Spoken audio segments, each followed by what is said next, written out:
쉬도록 편히 쉬도록 여기 주님의 숲에.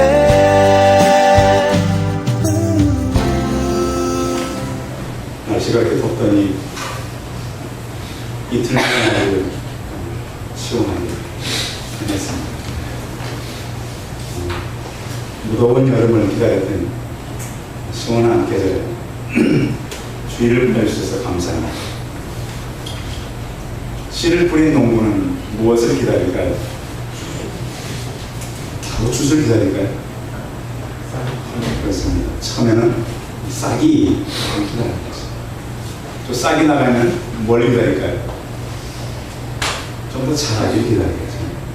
좀 더 잘하면, 그리고 나서 이제 뭘 기다리겠습니까? 열매 맺고, 열매가 맺고 나면 뭘 하죠? 슛으로 합니다. 각각 틀려요, 생각이. 농부들도 씨를 뿌리고 바로 결실하지는 않는다는 거죠. 적어도 몇 개월을 기다려야 수술을 할 수 있는 거예요. 만약 가게를 시작했다면, 가게를 시작한 사장님은 뭘 기다릴까요? 손님이 어떻게 되기를 기다릴까요? 그렇죠. 제가 늘 길에서 만나는 어르신 한 분이 계시는데, 저를 만나면 늘 그렇게 말씀하십니다. 제가 목사인 줄 아니까, 목사님은 뭐니 뭐니 해도 신도들이 많이 와야지. 절에 다니시거든요. 그래서 늘 저에게 이렇게 젊은이가 고생한다. 그렇습니다. 사람들은 정말 기다려요. 병원에 입원한 사람들은 뭘 기다릴까요? 계속 병원에 있기를 원할까요? 집에 가기 싫다. 그런 사람은 없습니다. 빨리 퇴원을 해서 집에 가기 기다립니다. 그런가 하면 대한민국 남자는 대부분 군대에 가게 됩니다. 군인은 뭘 기다려요? 제대를 위해서 정말 손꼽아 기다립니다. 제가 처음 갔더니 저보다 계급이 높은 교사님 자기 제대 날짜를 하루하루 와서 보고해요. 내가 아침이면 가가지고 오늘 며칠 남았습니다. 그것도 그 숫자가 바뀌면 큰일 나요. 하루가. 그 하루가 그렇게 힘든 시간이고 남자들이 가는 군대에 이 기다림이라는 것은 참 힘든데요. 어떤 분은 기다리면서 이렇게 얘기했습니다. 기다림은 현재 내가 있는 곳과 가고 싶은 곳의 사이인데 그것은 광야와 같다 그랬어요. 지금 있는 곳과 내가 가고 싶은 곳이 있는데 기다림은 그 중간에 사막과 같은 곳이라고 하는 것입니다. 기다림은 쉬운 곳이라는 거예요. 어려운 곳이라는 거예요. 어려운 곳이 바로 기다림입니다. 오늘 시편의 주제는 기다림입니다. 기다림인데 그 안에 하나님과 성도가 같이 있습니다. 우리는 우리의 기다림만 생각하지만 성경에 보면 하나님도 기다립니다. 우리는 우리 환경이 바뀌길 기다립니다. 하나님은 환경이 아니라 무엇이 바뀌기를 원한다고 그랬죠? 너가 바뀌길 원한다. 기대가 너무 하나님은 너만 바뀌면 돼. 근데 우리는 하나님을 향해서 뭐만 바뀌면 돼? 네, 환경만 바뀌면 돼. 이거는 좋게 해주세요. 그러면 다 바뀌어요. 근데 하나님은 아세요. 환경이 바뀌어봐야 내가 좋아질 일이 없다는 걸 하나님은 아세요. 근데 우리는 그 하나님을 향해서 얼마나 기도를 하는지 하나님은 아세요. 그것이 응답되어도 오직 너는 변하지 않을 것이다. 여러분, 말씀을 듣는 가운데 하나님의 지혜를 깨닫기를 바랍니다. 시편 130편은 요약한 자는 기다림입니다. 어떤 분들에게 질문을 해봅니다. 여러분 오늘 저녁에 잠을 주무시다가 생명이 끝나면 여러분의 영혼이 천국에 있을 것을 확신하십니까? 다 하시는 건 아닌 것 같아요. 근데 왜 그런가 보면 글쎄 내가 정말 할까? 그런 분도 있어요. 근데 어떻게 보면 정말 그런 분들이 더 많이 고민하는 거예요. 왜 고민하냐면 살아보니까 내가 사는 삶을 가지고는 천국에 들어갈 자격이 다 된다는 거예요. 그런가 하면 살아보니까 말씀대로 살지 못하고 천국에 들어갈 자신이 내가 없는 거예요. 근데 성경에 보면 하나님의 사랑은 얼마나 큰지 하나님의 사랑보다 큰 것이 이 땅에 존재하지 않아요. 하나님의 사랑은 얼마나 깊고 넓은지 하나님께서는 우리가 하나님만큼 어떤 것을 할 수 없는 존재예요. 우리가 죄를 아무리 큰 죄를 진다고 해도 그 죄가 하나님보다 클까요? 여러분 어떻게 생각하세요? 그래서 우리가 천국을 들어가는 것은 우리 행위로 들어갈 수 없어요. 오직 믿음으로 들어가요. 우리의 행위를 생각할 때는 우리가 도저히 들어갈 자격이 안 돼요. 그런데 하나님은 이미 우리 영혼을 택하시고 구원의 백성 삼으시고 우리가 들어오기를 기다리고 계시는 겁니다. 그렇다고 제가 하나님보다 죄가 적다고 죄를 지으라는 용서받지 못할 죄는 하나도 없습니다. 혹시 여러분 가운데 끊지 못하는 죄가 있고 남들이 알지 못하게 죄를 짓는다면 하나님 앞에 서시기 바랍니다. 그래서 우리는 회개해야 합니다. 저도 마찬가지. 우리 모두는 내가 하나님 앞에 서서 무엇을 잘못하고 있는지를 회개해야 되는 것입니다. 오늘 성경은 이 주인공이 자기가 굉장한 어려움에 처해 있습니다. 1절 한번 읽어볼까요? 1절 시작.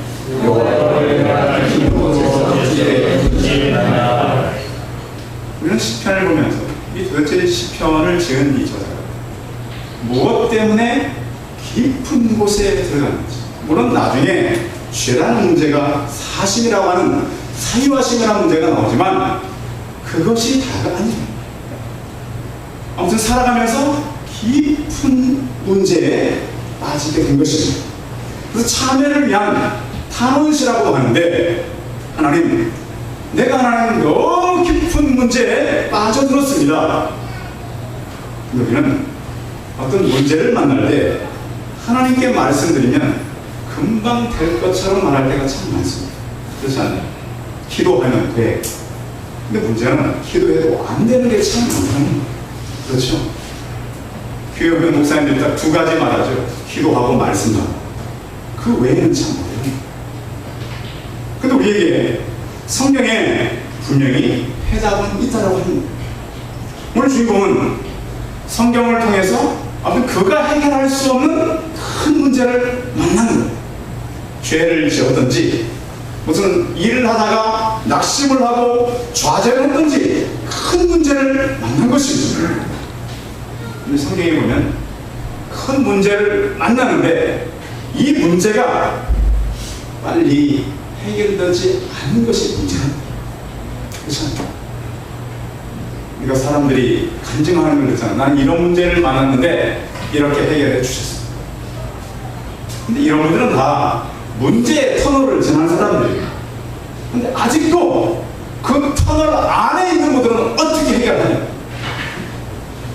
우리 기독교가 가지고 있는 한계가 있지 않겠습니까? 어떤 분들은 쉽게 그냥 된대. 근데 여전히 기도하고 헌신하고 그래서 사기꾼들이 많이 생기잖아요. 바치라고. 여러분 그게 속지 않기 바랍니다. 혹시 제가 그렇게 말한다 그래도 제 말을 그때는 믿으면 안 돼요. 여전히 깊은 터널 가운데 있는 순간들은 어떻게 할 것인가? 오늘 성경은 그 문제에 대한 이야기입니다. 3절, 4절 같이 한번 읽어. 시작. 여호와께서 죄악을 치러보시니 주여 놀라소이다. 그러나 사유하시는 주의 이름은 주를 경외하게 하시니이다. 아멘.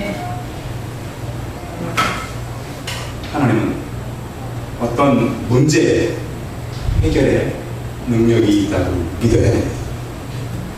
우리 땅에 많은 문제를 보게 됩니다. 제가 아는 한 가정은 남편의 외도로 인해서 가정이 다 깨졌어요. 그 남편들 정신 차려야 합니다. 가정을 떠나서 다른 데서 기쁨을 찾으려고 하나요? 우리 기독교가 큰 문제가 되는 게 뭐냐면 지금의 관계를 깨뜨리고 새로운 관계를 맺어가는 사람들에게서 많은 문제를 보게 됩니다. 그럼 있잖아요. 우리 가족보다는 다른 가족보다 재밌어. 그러면 됩니까? 안 됩니까? 그럼 저주가 있는 조심해야 해요. 제가 그런 가정을 봤어요. 아빠의 외도 때문에 가정이 깨져. 가장 비참한 아이들. 남자들만 그런 줄 알았어요. 제 친구는 아내가 채팅하다가 바람이 다시 서고 그 자녀들이 얼마나 고통당하지. 그런 문제는 사람은 이런 문제까지라도 만날 수 있다고 하는 것입니다.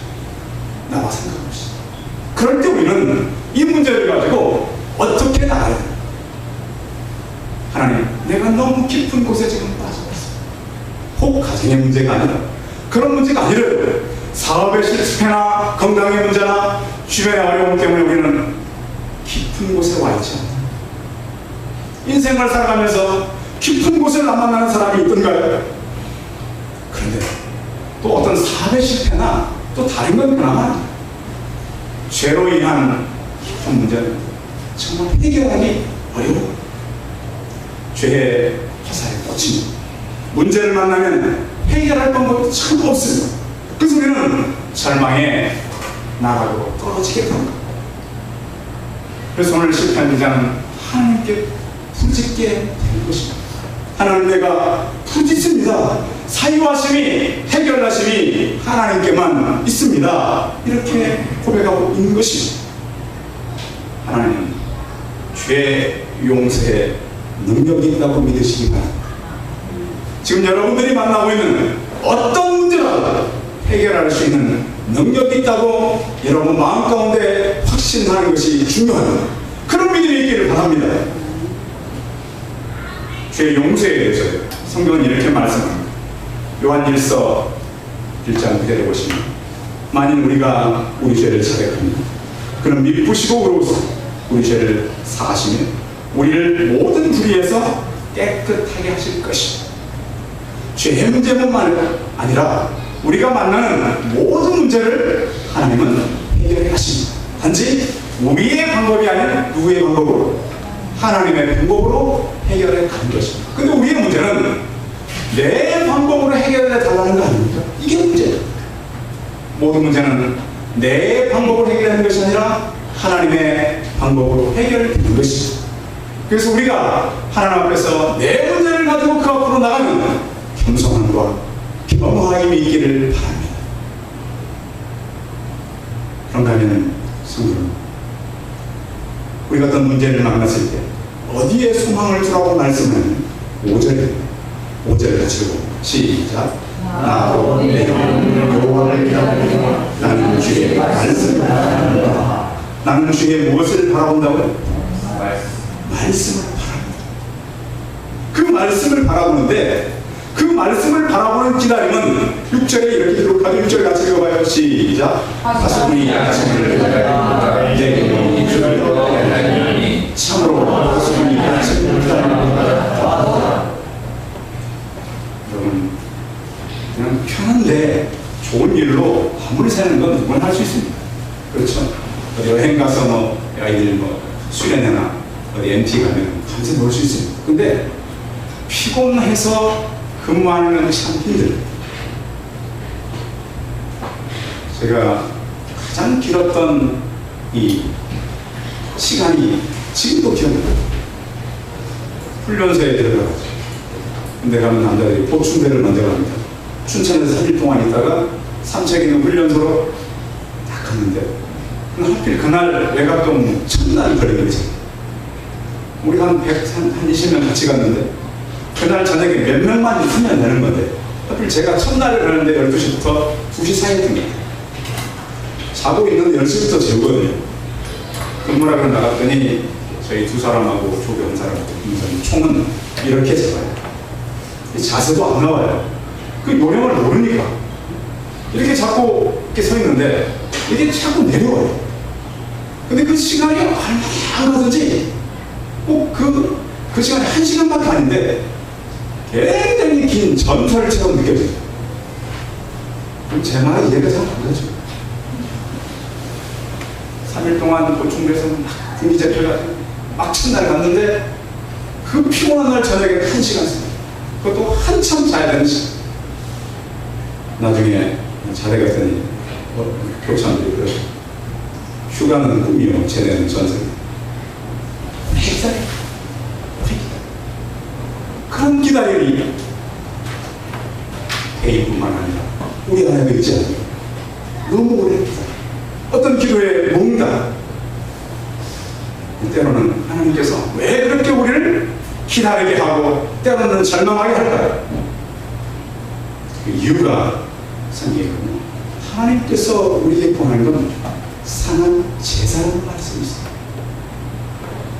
시편 51절에 보시면 하나님이 구하시는 제사는 상한 신문, 하나님이 상하고 통일하는 마음을 주께서 멸하지 아니하시니. 여러분의 문제 때문에 마음이 깨졌습니까? 상하셨습니까? 그것을 가지고 하나님께 나아가시기 바랍니다. 하나님은 우리에게 그 문제를 통해서 소망을 주시기 원합니다. 그 기다림을 통해서 하나님께서 내가 일하고 계심을 나타내기 원하시는 것입니다. 소망한다는 것은 꿈꾸는 것이 아닙니다. 막연한 기다림이 아닙니다. 오늘 성경은 내가 내 영혼은 여호와를 기다리며 나는 주의 말씀을 방부받겠습니다. 여러분들 기다리는 동안 기다리만 하지 마시고 말씀을 읽고 말씀 안에서 확인하는 그런 시간들을 보내시기 바랍니다. 시편 48편 1절에 보시면 내가 여호와를 기다리고 기다렸더니 귀를 기울이사 나의 부르짖음을 들으셨도다, 이렇게 선포하고 있는 것입니다. 그 하나님은 우리 안에 일하십니다. 7절 같이 읽어. 7절 시작. 이스라엘 여호와께서는 인자하시고 풍성한 평양이 있습니다. 아멘. 하나님께서는 우리 안에 인자하시는 걸 그렇게 원합니다. 인자라고 하는 말은 좋으신 하나님이에요. 하나님은 어떤 분이에요? 좋으신 분이에요. 자, 지금까지 이렇게 지내면서 보니까 하나님은 정말 좋으신 분이에요. 하나님 앞에서 그 좋으신 하나님을 만나요. 그 좋으신 하나님을 우리는 소망하는 것입니다. 하나님은 인자하심과 국민하게 풍성하신 분이에요. 예레미야 예가서를 보면 여호와의 인자와 긍휼이 무궁하심으로 우리가 진멸되지 아니하시니 이것들이 아침마다 새로우니 주의 성실하심이 크시도소이다, 이렇게 말씀하고 있습니다. 하나님의 성실하심과 인자하심 앞에 나가기를 바랍니다. 때로는 절망이 우리를 소망으로 이끌어가는 그런 방법이라고 하는 거예요. 마치 어두운 밤이 지나면 아침이 오듯이, 무더운 여름이 지나면 시원한 가을이 오듯이 우리는 우리 문제 앞에 여러분의 무릎이 세워지시기를 바랍니다. 문제가 중요한 것이 아니라 문제 속에서 무릎을 꿇으면 하나님의 임재가 임한다는 겁니다. 우리는 비밀들을 자꾸 고민과 또 다른 것 속에서 찾으려고 하는 것이 문제라고 하는 것입니다. 여러분, 소망에 기다리는 헛된 것이 아닙니다. 사람들이 그 질병을 잘 이해하지 못해서 자각증세라는 말을 많이 씁니다. 병이 그런데 문제는 내가 병이 그런지는 모르고 써요. 시편은 오늘 우리를 위해서 그렇게 말했습니다. 지금 우리의 문제, 깊은 곳이 문제가 아니라 하나님께 더 나아가는 것이 않는 것이 문제라고. 우리는 많은 문제는 안고 있지만 그것을 가지고 하나님 앞에 나가려고 하지 않습니다. 그 문제를 하나님 앞에 해결하기보다는 내가 해결하려고 할 때가 참 많다고 한 것입니다. 여러분, 절망에서 면제되는 사람은 아무도 없습니다. 그런 분이 나는 절망이 올 수가 없어요. 힘든 일이 올 수가 없어요. 성경의 인물들도 모두 절망을 경험했어요. 내가 보증으로 삼을 수 있는 것이 무엇입니까? 물질입니까? 내가 가지고 있는 현재의 위치입니까? 우리는 하나님이 일하시는 때를 기다리는 삶. 어떻게 보면 우리의 믿음은 나의 기다림이 이루어지는 것보다도 주님께서 이루실 것을 기다리는 기다림입니다. 교회는, 공동체는 어떤 공동체냐면 기다리는 공동체입니다. 교회는 함께 기다리는 사람들의 모임입니다. 시편 기자가 하나님께 부르짖었습니다. 이스라엘 민족은 하나님의 계획이 있다고 믿는 민족이었습니다. 그들은 바벨론에 의해서 나라를 빼앗겼습니다. 나라를 회복해달라고 오랜 시간 기도했습니다. 놀랍게도 이스라엘은 바벨론에 의해서 나라는 빼앗겼지만 1948년 다시 그 나라를 찾았습니다. 나라를 되찾는데 2500년이 걸렸습니다. 우리는 몇 년이나 기다리고 있습니다. 지구의 현실이지 않습니다. 하나님은 우리의 모든 문제를 우리의 방법으로 하나님의 방법으로 해결하십니다. 우리의 기다림은 소망이 있는 것입니다. 무더운 여름이 지나야 가을이 올 것입니다. 우리의 많은 문제들이 지나거나 해결할 수 없는 어려움들이 지나가면 하나님이 일하시는 소망의 때가 찾아오게 될 것입니다. 여러분, 지금도 많은 문제가 있고 해결해야 될 문제가 있다고 생각합니다. 하나님 앞에 나아가시기 바랍니다. 시편 기자처럼 하나님 앞에서 그 사유하시고 말씀의 확신과 인자하시고 하나님 앞에 나감으로 인해서 모든 문제를 해결하고 우리의 기다림이 헛되지 않았다는 것을 많은 열방에 드러내실 하나님을 기다리며 나가는 저 우리 성도들이 다 되시기 바랍니다. 기도하겠습니다. 살아계신 하나님, 우리는 누구나가 죄에 빠질 수 있습니다. 어려운 문제를 만날 수 있습니다. 그때 우리가 말씀에 의지하게 하여 주시옵소서. 하나님의 인자하심에 호소하게 하여 주시옵소서. 하나님은 용서치 못할 죄가, 해결하지 못할 문제가 없음을 저희가 알았사오나 주여, 우리가 기도하며 기다리는 것은 결국 그것에 대한 응답이 하나님께 있음을 고백하는 것입니다. 우리가 소망을 가지고 기다리게 하시고 하나님의 일할 때를 바라보며 주께 나아가 기도하고 하나님께서 하시는 일들을 우리가 하나님 우리 눈에 목도할 수 있는 믿음의 사람들이 다 되게 하여 주시옵소서. 주 예수 그리스도의 이름으로 기도하였습니다. 아멘.